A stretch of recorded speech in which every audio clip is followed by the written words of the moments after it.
Hello everyone, ई point classes में आप सभी का हार्दिक स्वागत है। आज हम क्लास 10th गणित विषय में प्रश्नावली 1.1 का अध्ययन करेंगे। हम इसके प्रत्येक प्रश्न को जिस प्रकार से हम बोर्ड एग्जाम में लिख कर आते हैं उसी प्रकार से लिखकर बहुत ही अच्छी तरह से समझाएंगे। आप लास्ट तक हमारे साथ बने रहें तथा चैनल को सब्सक्राइब कर दीजिए ताकि जब भी नया वीडियो अपलोड किया जाए आप तक पहुंच सके। अब इसका पहला प्रश्न है, निम्नलिखित संख्याओं का एचसीएफ ज्ञात करने के लिए यूक्लिड विभाजन एल्गोरिथम का प्रयोग कीजिए। यानी 135 और 225 का एचसीएफ ज्ञात करना है यूक्लिड विभाजन एल्गोरिथम का प्रयोग करके। अब यूक्लिड विभाजन एल्गोरिथम क्या होती हैं वो सबसे पहले हम यहाँ पे लिखते हैं। यूक्लिड विभाजन एल्गोरिथम होता है ए बराबर बी क्यू प्लस आर, ए बराबर बी क्यू प्लस आर। इसको हम इस प्रकार से समझते हैं, जैसे कोई संख्या है ए, उसमें बी का भाग देंगे तो जो भागफल है वो आएगा क्यू और उसका जो शेषफल आएगा वो आएगा आर। शेषफल आएगा आर। तो हम यहाँ पे तो जिस संख्या में भाग दे रहे हैं जो भाग का साइन है उसके अंदर वाली संख्या यहाँ पे लिखेंगे और जिसका भाग दे रहे हैं वो यहाँ पे लिखेंगे और जितनी बार भाग जा रहा है वो यहाँ बी के साथ में लिखेंगे गुणा लगा के, प्लस लगा के जो शेषफल बचेगा वो आर की जगह लिखेंगे। अब हम शुरुआत करते हैं 135 और 225 का एचसीएफ ज्ञात करने के लिए।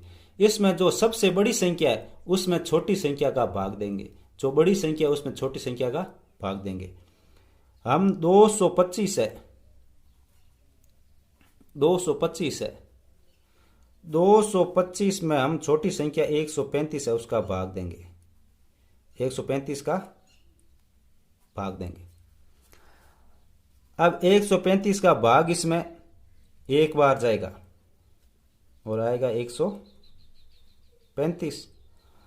225 में से 135 घटाएंगे तो शेषफल आएगा 90। शेषफल आएगा 90। अब यहाँ आगे और संख्या नहीं है तो यह शेषफल हो गया और इसको हम पहले इतना किया, इसको हम यहाँ पे लिखेंगे। यहाँ पे जो ब्रैकेट के अंदर है वो ए है तो सबसे पहले लिखेंगे ए कितना है 225 बराबर बी, यानी भाग किसका दिया 135 का, 135 का भाग दिया गुणा भाग एक बार गया है तो यहाँ पे लिखेंगे 1 प्लस आर, यानी शेषफल कितना बचा है 90 तो उसको यहाँ पे लिखें 90।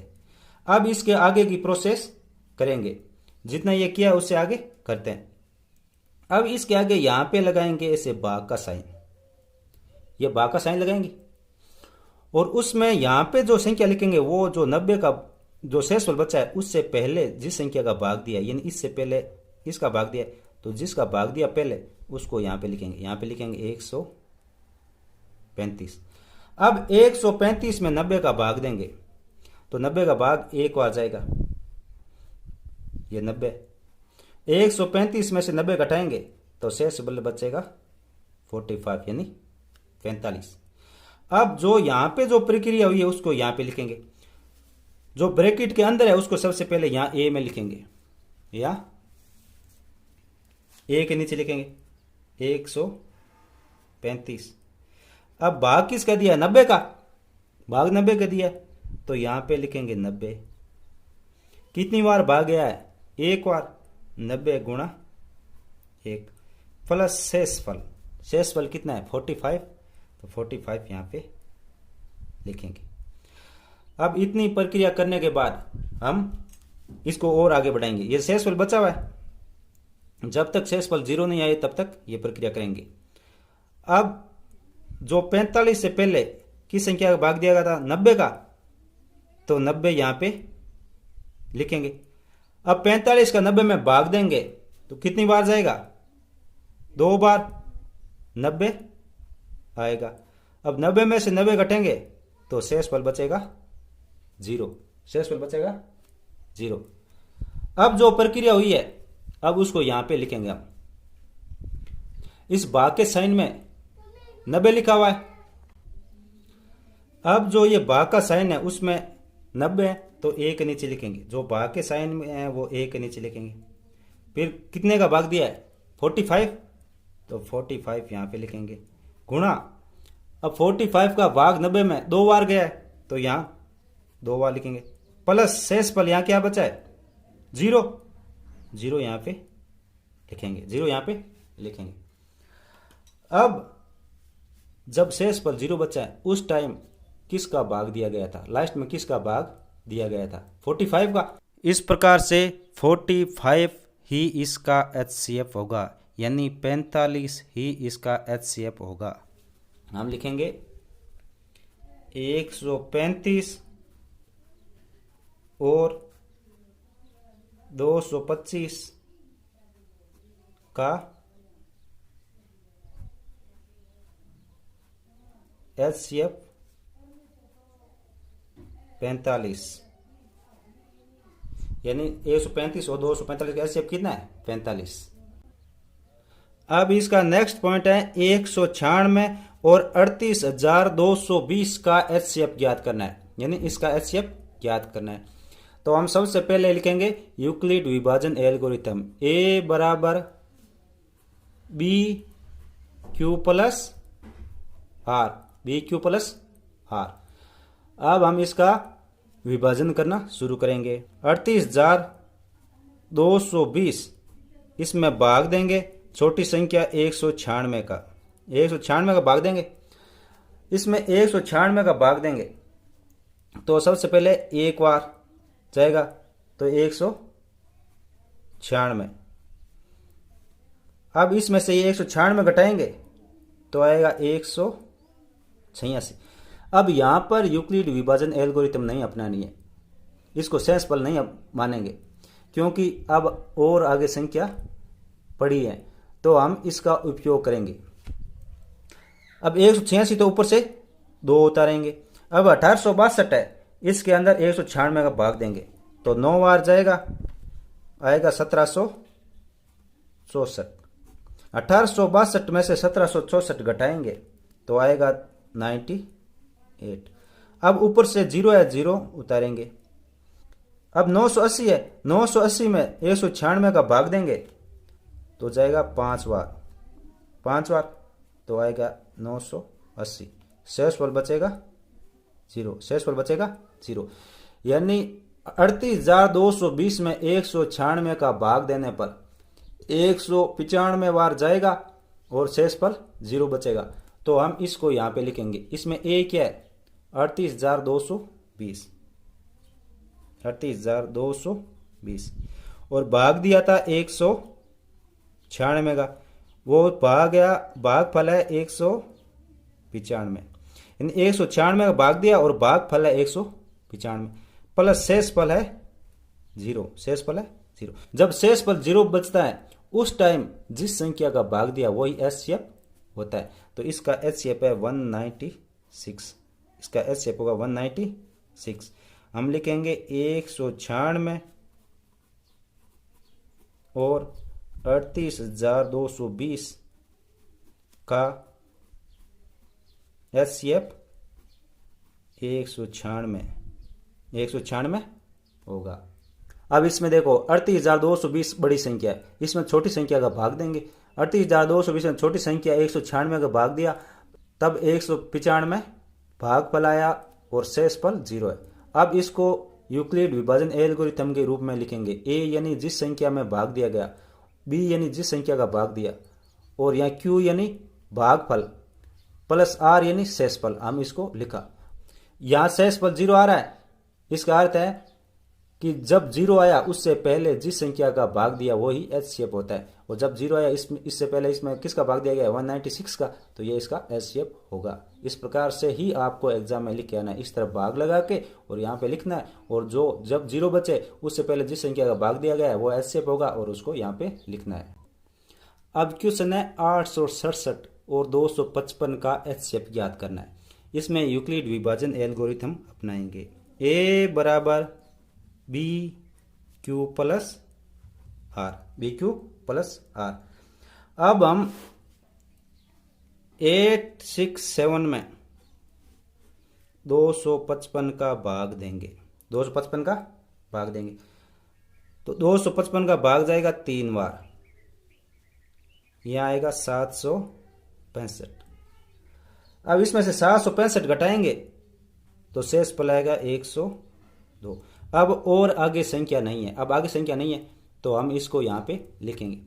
ए यानी 867, बी यानी जिस संख्या का भाग दिया गया 255, गुणा क्यू यानी ये जितनी बार भाग गया 3, प्लस आर यानी 102, यहाँ पे लिख दिया।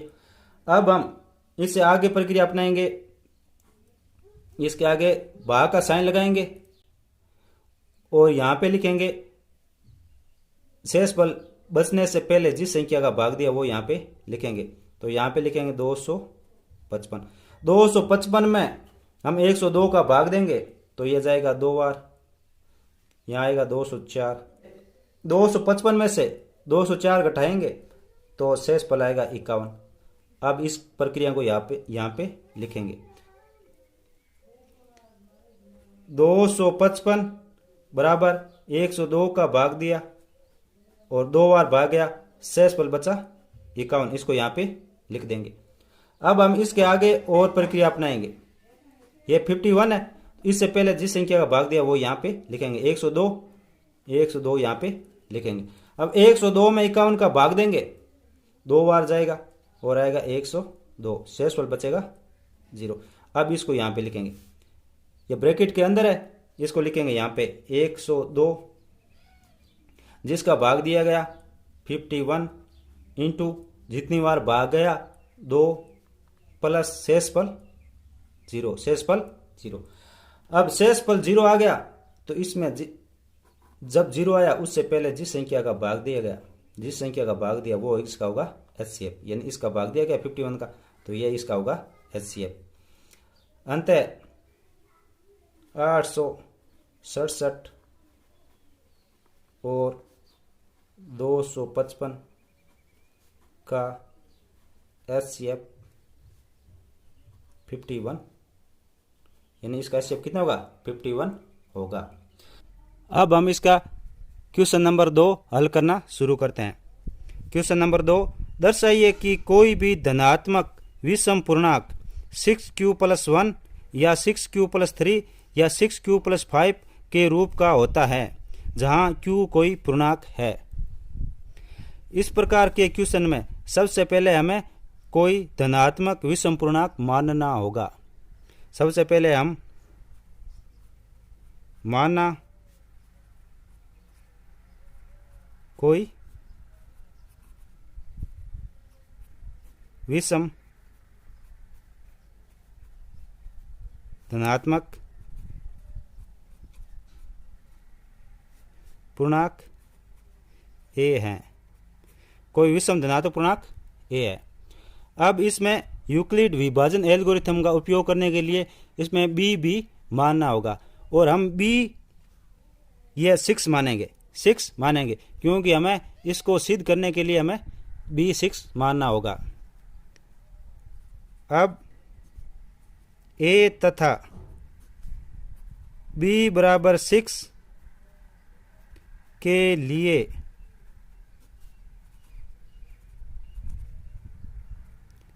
यूक्लिड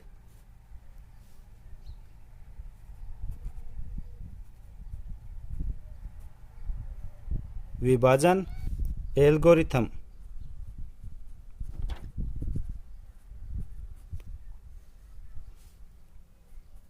का प्रयोग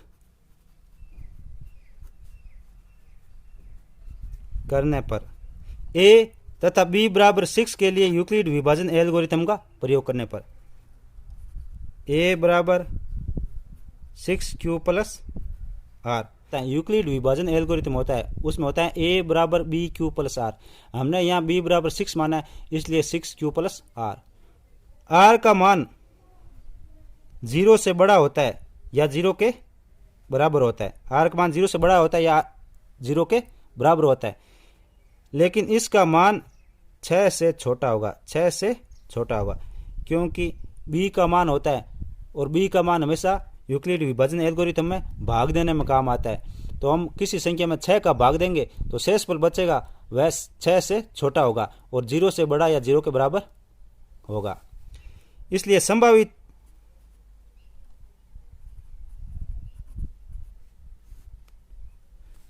शेषफल किसी संख्या में 6 का भाग देंगे तो शेषफल क्या बचेंगे, या 0 बचेगा, या 1 बचेगा, या 2 बचेगा, या 3, या 4, या 5। ये शेषफल बच सकते हैं, ये शेषफल बच सकते हैं। अब जब ये शेषफल बचेंगे तो a का मान क्या होगा, अंततः a के मान क्या होंगे। सबसे पहले ये a है, ये a का मान है, तो सबसे पहले r बराबर 0 रखने पर a बराबर 6q होगा, क्योंकि r का मान 0 रखेंगे तो 0 हो जाएगा, तो यहाँ पे 6q बचेगा। अब r का मान 1 रखने पर 6q प्लस 1, r का मान 2 रखने पर 6q प्लस 2, r का मान 3 रखने पर a बराबर 6q प्लस 3, r का मान हम 4 रखेंगे तो a बराबर 6q प्लस 4, r का मान 5 रखने पर a बराबर 6q प्लस 5। इस प्रकार a के मान हो सकते हैं, ये a के मान हो सकते हैं, ये a के मान प्राप्त होंगे। और इसके अंदर q है, q कोई पूर्णांक है, q कोई पूर्णांक है। अब तक जो हमने काम किया उसके अंदर देखो, कोई विषम धनात्मक पूर्णांक a माना, a तथा b बराबर 6 के लिए यूक्लिड विभाजन एल्गोरिथम का उपयोग किया। यूक्लिड विभाजन एल्गोरिथम होता है a बराबर bq प्लस r, यहाँ b बराबर 6 है इसलिए a बराबर 6q प्लस r होगा और r का मान 0 और 6 के बीच में होगा। तो जब हम किसी संख्या में 6 का भाग देते हैं तो ये शेषफल बचेंगे। अब इनका मान हमने इस इक्वेशन में रखा तो हमें a के ये मान प्राप्त हुए, a के ये मान प्राप्त हुए। अब a विषम धनात्मक पूर्णांक है, a विषम धनात्मक पूर्णांक है, a विषम धनात्मक पूर्णांक है तो a के कौन कौन से मान नहीं हो सकते, इनमें से a के कौन कौन से मान नहीं हो सकते। विषम धनात्मक पूर्णांक है, इसका अर्थ है कि उसके जो शेषफल बचेंगे वो 1 बचेगा, 3 बचेगा और 5 बचेगा। जब इसका कोई भी शेषफल नहीं बच रहा है तो इसका अर्थ यह हुआ कि ये तो सम है। जब 2 शेषफल बच रहा है तो यह भी सम है, और जब 4 शेषफल बच रहा है तो यह भी सम है। अंतः a विषम धनात्मक पूर्णांक है, अंतः 6q प्लस 2, 6q प्लस 4 का रूप नहीं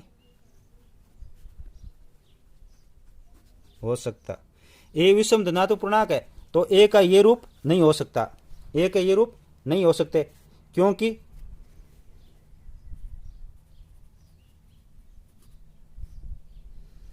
ये 2 से विभाजित है, ये 2 से विभाजित है, इसमें 2 का भाग जाएगा, जब 2 का भाग देंगे 3q बचेगा, इसमें 2 का भाग देंगे तो 3q प्लस 1 बचेगा, इसमें 2 का भाग देंगे तो 3q प्लस 2 बचेगा, इसलिए ये विषम धनात्मक पूर्णांक नहीं है। अंतः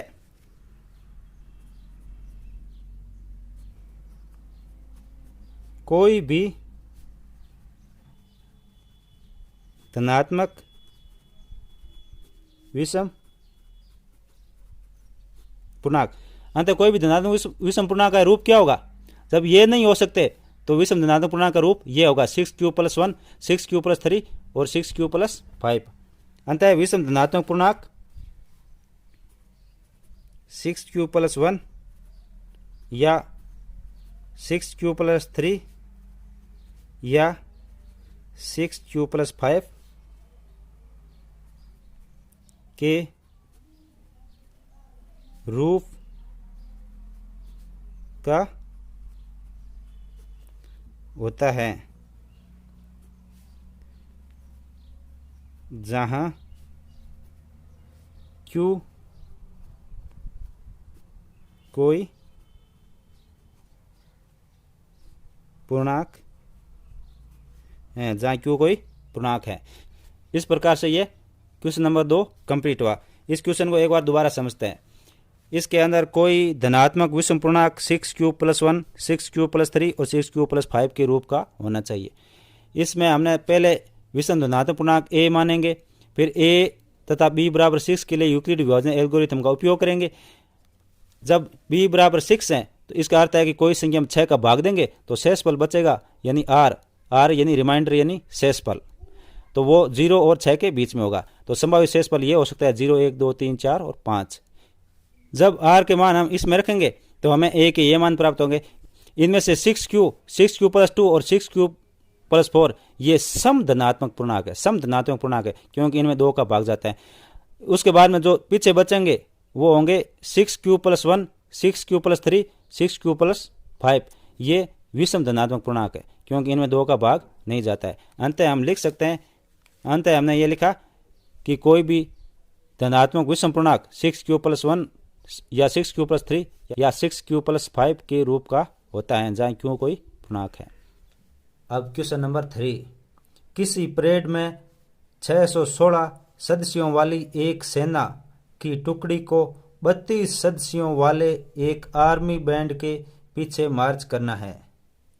दोनों समूहों को समान संख्या वाले स्तंभों में मार्च करना है। उन स्तंभों की अधिकतम संख्या क्या है जिनमें वे मार्च कर सकते हैं। सबसे पहले इस क्वेश्चन में क्या लिखा है, उन महत्वपूर्ण बिंदुओं को यहाँ पे लिखते हैं। सेना की टुकड़ी में सदस्य, सेना की टुकड़ी में सदस्य हैं 616। आर्मी बैंड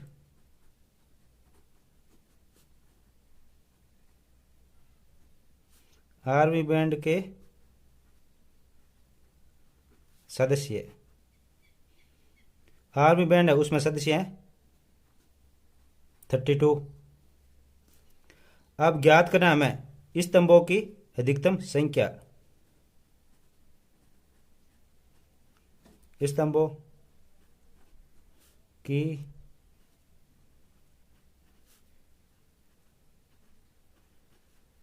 अधिकतम संख्या, स्तंभों की अधिकतम संख्या बराबर क्या होगा, HCF 616 और 32। स्तंभों की अधिकतम संख्या होगी वो HCF होगा 616 और 32 का। अब हम इनका HCF ज्ञात करते हैं। यूक्लिड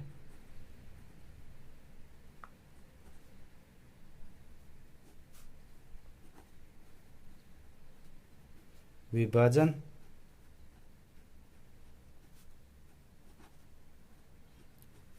एल्गोरिथम से, यूक्लिड विभाजन एल्गोरिथम हम HCF निकालेंगे। सबसे पहले जो बड़ी संख्या है उसमें छोटी संख्या का भाग देंगे। 616 में 32 का भाग देंगे, 616 में 32 का भाग देंगे, 32 का भाग एक बार जाएगा 32। अब 61 में से 32 घटाएंगे, शेषफल बचेगा 29। अब ऊपर से 6 उतारेंगे यहाँ पे। अब 296, इसमें 32 का भाग देंगे 9 बार, तो ये आएगा 288। अब इसमें से ये घटाएंगे तो शेषफल आएगा 8, शेषफल आएगा 8। अब इसको हम यहाँ पे लिखेंगे। अब चरण फर्स्ट चरण में हम ये लिखेंगे 616 है, सबसे पहले 616, उसके बराबर में 32 का भाग दिया और भागफल 19 प्लस शेषफल प्लस शेषफल। यूक्लिड विभाजन एल्गोरिथम क्या होती है? यही तो होती है, ए बराबर बी क्यू प्लस आर। इसमें ये ए है, ये बी है, ये क्यू है और ये आर है। इसमें इसको इस प्रकार से लिखेंगे। अब इसके आगे प्रोसेस करते हैं। ये शेषफल 8 है, इसका भाग देंगे जो इससे पहले वाले जिस संख्या का भाग दिया था उसमें 32 में 8 का भाग देंगे। 32 में 8 का भाग दिया तो ये कितनी बार जाएगा? 32 में 8 का भाग देंगे, ये 4 बार आएगा। 32 में से 32 गए 0। अब शेषफल 0 आ गया। अब जो यहाँ प्रोसेस हुई है उसको यहाँ पे लिखते हैं। अब ये चरण सेकंड चरण में ये 32 है, 32। अब भी यहाँ पे 8 है, 8। क्यू यानी भागफल यहाँ पे 4, शेषफल यहाँ पे 0। जब 0 आता है उससे पहले जिस संख्या का भाग दिया गया था वही इसका एचसीएफ होता है। जब 0 आया उससे पहले जिस संख्या का भाग दिया है, 8 का भाग दिया है, तो 8 ही एचसीएफ होगा। तो इसका एचसीएफ क्या होगा? 8 होगा। एचसीएफ 8। अब हम लिखेंगे स्तंभों की अधिकतम संख्या। स्तंभों की अधिकतम संख्या 8 होगी। हम क्वेश्चन नंबर 4 हल करेंगे। क्वेश्चन नंबर 4 है, यूक्लिड विभाजन प्रमेय का प्रयोग करके दर्शाइए कि किसी धनात्मक पूर्णांक का वर्ग किसी पूर्णांक m के लिए 3m या 3m प्लस 1 के रूप का होता है।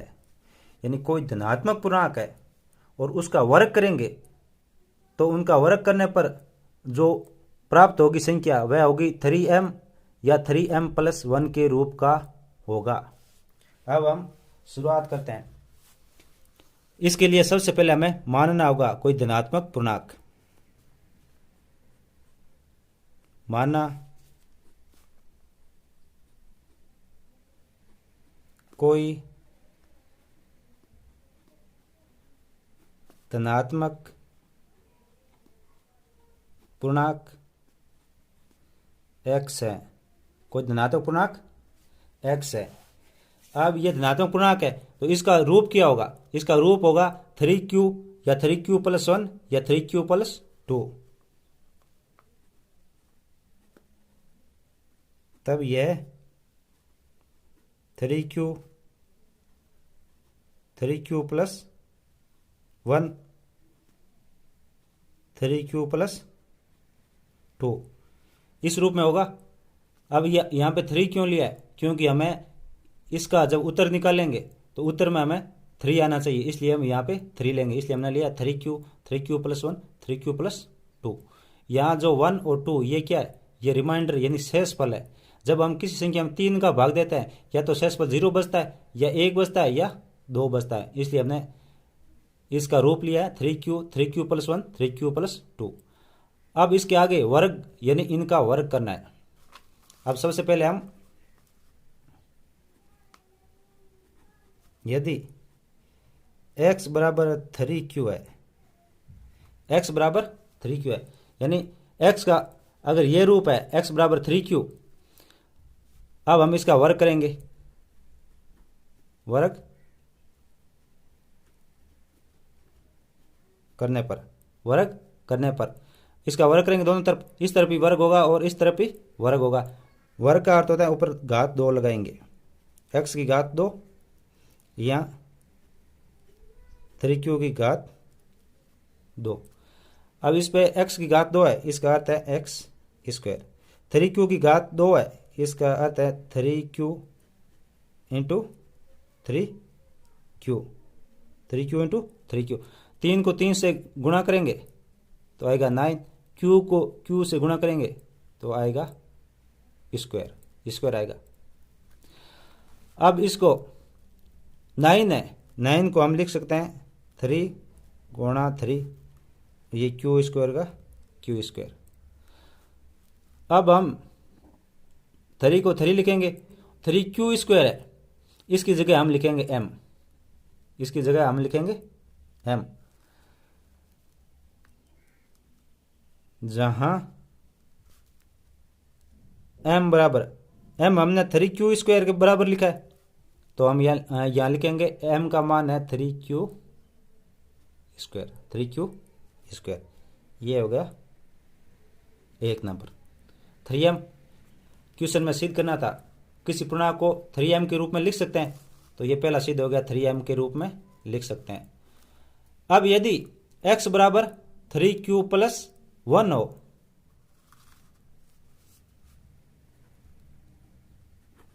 यदि x बराबर 3q+1 हो, अब इसका वर्ग करेंगे, वर्ग करने पर दोनों तरफ वर्ग करेंगे, इस तरफ भी वर्ग करेंगे और इस तरफ भी वर्ग करेंगे। x का स्क्वायर 3q+1 का स्क्वायर, स्क्वायर यानी वर्ग। अब x² है, इसका अर्थ x²। अब हम इसका वर्ग करेंगे 3q+1, ये इस रूप में a + b का होल स्क्वायर, यह सर्वसमीका आपको याद होगी। इसमें सबसे पहले a² होता है, फिर 2ab, फिर b² होता है, यानी पहले a का स्क्वायर होगा, फिर 2 गुणा a गुणा b होगा, 2 गुणा a गुणा b होगा, फिर जो b है उसका स्क्वायर होगा। इसके अंदर ये a है 3q, इसका हम स्क्वायर करेंगे, 3q का स्क्वायर गुणा 2 गुणा a, यहाँ 3q है, 3q इंटू ये b, यानी दूसरे वाला है, यहाँ पे b 1 है, 1 प्लस b का स्क्वायर यानी दूसरा जो है इसका स्क्वायर, यानी 1 का स्क्वायर। 3q का स्क्वायर, 3q², इसका आएगा 9q²। 3 को 2 से गुणा किया 6, 6 को 1 से गुणा करेंगे 6 ही आएगा, 6, और ये q है तो q प्लस a का स्क्वायर 1 ही होता है, 1 आ गया। अब हम इसमें से हमें 3 बाहर कॉमन लेना है, 3 कॉमन लेना है, क्योंकि हमें सिद्ध करना है 3m। इसमें से 3 हम कॉमन लेंगे यानी बाहर लेंगे, और जो पीछे संख्या बचेगी उसको हम m नाम देंगे, इसलिए हम इसमें से 3 कॉमन लेंगे।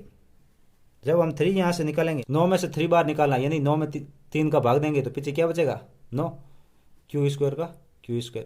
6 में 3 का भाग देंगे तो 2 बचेगा, तो ये 2q+1।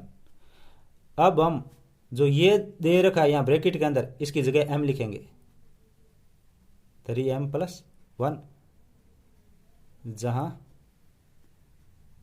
m बराबर हमने क्या माना है, या ये माना 3q² + 2q, 3q² + 2q, ये m है, ये इसका हो गया सेकंड सर्वसमीका।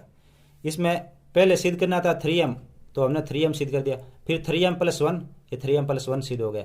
लेकिन इसमें x के 3 मान थे,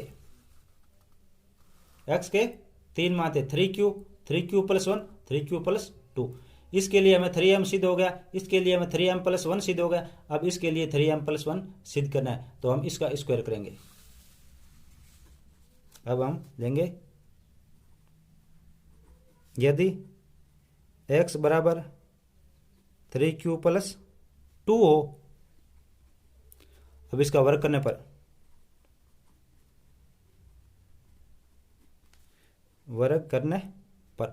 जब हम इसका वर्ग करेंगे तो पहले x का स्क्वायर, इस तरफ 3q+2 का स्क्वायर, x² का x² होगा, 3q+2 का होल स्क्वायर करेंगे तो इसमें 3q का square plus 2 into 3q plus into 2 plus 2 का स्क्वायर, ये करेंगे। अब 3q² का अर्थ होता है 9 क्यू स्क्वायर प्लस 3 को 2 से किया 6, 6 को 2 से गुणा किया 12, ये क्यू का क्यू प्लस 2 का स्क्वायर 2 गुणा 2 यानी 4, 4 हो गए। अब हम इसको लिखेंगे 9 क्यू स्क्वायर 12 है क्यू। अब हम 4 को लिखेंगे 3 प्लस 1, 4 को 3 प्लस 1 लिख सकते हैं क्योंकि हमें सिद्ध करना है उसमें +1 लेके आना है, इसलिए हमने +1 यहाँ से अलग कर दिया। अब इसमें से हमें 3 कॉमन लेना है। जब 3 हम कॉमन लेंगे तो यहाँ बचेगा 3 क्यू स्क्वायर, यहाँ बचेगा 4 क्यू, यानी 12 में 3 का भाग देंगे तो 4 आएगा, इसलिए यहाँ बच गया 4। अब 3 में 3 का भाग देंगे तो 1 आएगा, 1 प्लस 1। अब हम 3 जो ये संख्या है ये ब्रैकेट के अंदर, इसकी जगह हम m मानेंगे, m+1, जहां m बराबर 3q square 4q plus 1, 4q plus 1 है। यह समीकरण हो गया थर्ड, ये समीकरण हो गया थर्ड। अब हम इसमें लिखेंगे, यहां लिखते हैं इस प्रकार 1, 2 एंड 3 से हम कह सकते हैं कि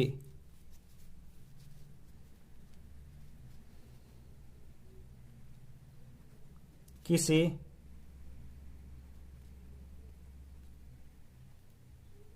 धनात्मक पूर्णांक का वर्ग किसी पूर्णांक m के लिए 3m या 3m+1 के रूप का होता है। क्वेश्चन नंबर 5 हल करेंगे। यूक्लिड विभाजन प्रमेयिका का प्रयोग करके दर्शाइए कि किसी धनात्मक पूर्णांक का घन 9m 9m+1 या 9m+8 के रूप का होता है। यानी कोई धनात्मक पूर्णांक होगा, उसका हम घन करेंगे तो उसका जो रूप आएगा वो 9m 9m+1 या 9m+8 के रूप का होता है। इसको सिद्ध करने के लिए सबसे पहले हमें कोई धनात्मक पूर्णांक मानना होगा। माना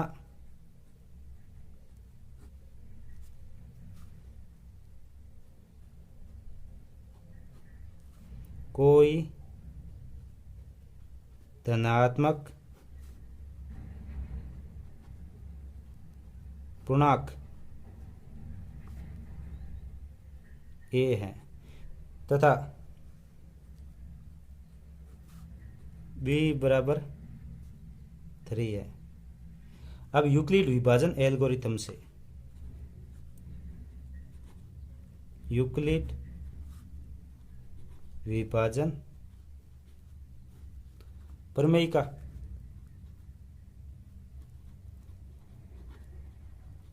यूक्लिड विभाजन प्रमेयिका से a बराबर BQ प्लस R होती है। यहाँ a का मान हमने a माना है और b बराबर 3Q और R के मान यहाँ क्या हो सकते हैं, यानी यहाँ b होता है। जब किसी संख्या में b का भाग देता है यानी 3 का भाग देंगे तो शेषफल क्या बचेगा, शेषफल बचेगा 0, 1 और 2 बच सकते हैं। शेषफल 0, 1 और 2 बच सकते हैं। R बराबर, सबसे पहले R बराबर 0 लेने पर R बराबर 0 लेंगे तो a का मान क्या आएगा, a बराबर 3Q। जब हम यहाँ पे R का मान 0 रखेंगे तब a का मान आएगा 3Q, केवल 3Q आएगा। अब इसका घन करने पर दोनों तरफ घन दोनों तरफ घन करने पर, घन का अर्थ होता है उसके ऊपर घात 3 लगानी है दोनों तरफ, यानी इस तरफ भी और इस तरफ भी। अब ए की घात 3, 3q की घात 3, 3q की घात 3। अब ए का घन करेंगे तो ए क्यूब ही आएगा, और इस 3q का घन करेंगे, 3q की घात 3 का अर्थ होता है 3q into 3q into 3q। 3 को 3 से गुणा किया 9, 9 को 3 से गुणा किया 27, q ये 3 बार है तो q की घात 3 आएगा, 27q क्यूब। अब हम इसमें से 9 बाहर लेंगे, 9 बाहर लेने का अर्थ है 27 में 9 का भाग देंगे, 27 में 9 का भाग दिया तो उत्तर आएगा 3, और ये क्यूब क्यूब का क्यूब 9 3q क्यूब। अब हम 9 को 9 लिखेंगे, 3q क्यूब है इसका हम लिखेंगे m, जहां m बराबर 3q क्यूब या 3q घन, 3q घन है, इसको हम नाम देंगे 1 नंबर। अब हमें सबसे पहले सिद्ध करना था कोई धनात्मक पूर्णांक 9m के रूप में होता है, ये सिद्ध हो गया 9m के रूप में होता है। अब हमें यहाँ पे सिद्ध करना है 9m + 1 और 9m + 8, तो हम 9 + 1 सिद्ध करेंगे। जब r बराबर 0 लिया तब a का मान था 3q, क्योंकि r का मान हमने यहाँ 0 रखा था। अब हम r का मान a लेंगे और यहाँ पे a रखेंगे, तब a का मान क्या आएगा, a बराबर 3q + 1 आएगा। अब हम यहाँ आगे लिखते हैं r बराबर 1, तब a का मान क्या होगा 3q + 1, दोनों तरफ घन करने पर, दोनों तरफ घन, घन यानी क्यूब करने पर, इस तरफ भी घन करेंगे a का भी और इसका भी घन करेंगे, a का घन करेंगे a क्यूब, 3q + 1 इसका भी घन करेंगे, a का घन a क्या क्यूब भी होता है, और इसका क्यूब करेंगे, यह है a + b की घात 3 इस रूप में, इसका होता है a cube 3a² b + 3ab² + b cube, यानी इसमें जो पहले वाली संख्या है उसका क्यूब करेंगे सबसे पहले, 3q का 3q cube plus 3 into 3q² into 1, यानी 3a² b हो गया, plus 3 into a 3q b का स्क्वायर यानी 1 का स्क्वायर, प्लस ये b क्यूब है यानी 1 का क्यूब। अब इसका क्यूब करेंगे तब आएगा 27 क्यूब। अब 3 और 3q² इसका स्क्वायर करेंगे तो 3 का स्क्वायर 9, क्यू का स्क्वायर क्यूब, और 1 का गुणा करेंगे तो 1 ही आएगा, प्लस ये 3 इंटू 3q, 1 का स्क्वायर 1 ही होता है, और इधर 1 का क्यूब करेंगे तो 1 ही आएगा, ये होगा 27 क्यूब, क्यूब 3 को 9 से किया, ये 27 q², 3 को 3 से गुणा करेंगे 9 q + 1। अब हमें सिद्ध करना है 9m + 1, 9m + 1, ये +1 है इसको यहाँ पड़ा रहने देंगे, इसमें से हमें 9 कॉमन लेंगे, इसमें से 9 कॉमन लेंगे, 9 कॉमन यानी इनमें से 9 बाहर लेंगे, 9 बाहर लेने का अर्थ है 27 में 9 का भाग देंगे तो कितना बचेगा 3 क्यूब, 27 में 9 का भाग देंगे 3q², 9 में 9 का भाग देंगे क्या बचेगा q + 1। अब ये 9 है, अब जो ब्रैकेट के अंदर ये संख्या है, ब्रैकेट के अंदर ये संख्या है, इसकी जगह हम लेंगे m + 1, इसका देंगे सेकंड रूप, जहां m का मान क्या होगा, m का मान जो ये हमने जहां m माना है वो होगा 3q cube 3q square plus q। इस प्रकार हमने ये सिद्ध कर दिया कि कोई धनात्मक पूर्णांक का घन करने पर 9m + 1 आएगा। अब हमें सिद्ध करना है 9m + 8। इसके लिए हमें इसमें r बराबर 2 रखेंगे, तब a बराबर क्या आएगा 3q + 2, 3q + 2। अब r बराबर 2 लेने पर का मान क्या आएगा, r बराबर 2 लेने पर a का मान a बराबर 3q + 2, दोनों तरफ घन करने पर, दोनों तरफ घन करने पर, घन करेंगे इस तरफ और इस तरफ, a का घन 3q + 2 का घन, a का घन a का क्यूब होता है और इसका घन करेंगे 3q क्यूब 3 × 3q का square into 2 plus 3q into 2 का स्क्वायर प्लस 2 का क्यूब। 3q क्यूब का अर्थ होता है 27q क्यूब। यहाँ पे 3 का स्क्वायर करेंगे तब 9 आएगा, 9 को 3 से गुणा किया 27, 27 को 2 से गुणा करेंगे 54, क्यू स्क्वायर का क्यू स्क्वायर आएगा, क्यू स्क्वायर का क्यू स्क्वायर प्लस 2 का स्क्वायर 4 होता है, 4 को 3 से गुणा करेंगे 12, 12 को 3 से गुणा करेंगे 36, ये क्यू है, इसके साथ में क्यू।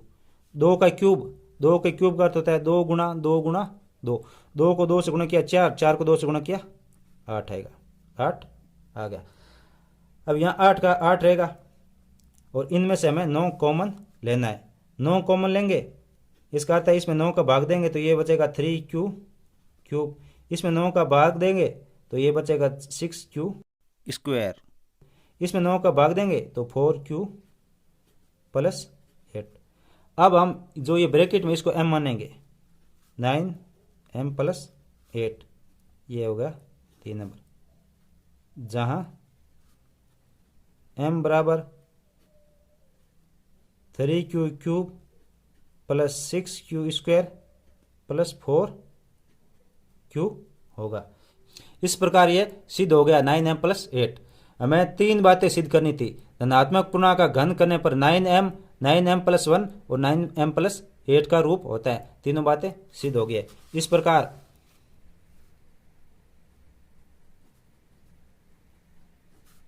1, 2 और 3 से हम कह सकते हैं कि कोई धनात्मक पूर्णांक का घन 9m, 9m + 1, 9 + m 8 के रूप का होता है। इस प्रकार से ये प्रश्नावली 1.1 कंप्लीट हो चुकी है। अब हम नेक्स्ट वीडियो से इसकी प्रश्नावली 1.2 का अध्ययन करना शुरू करेंगे। तब तक के लिए धन्यवाद।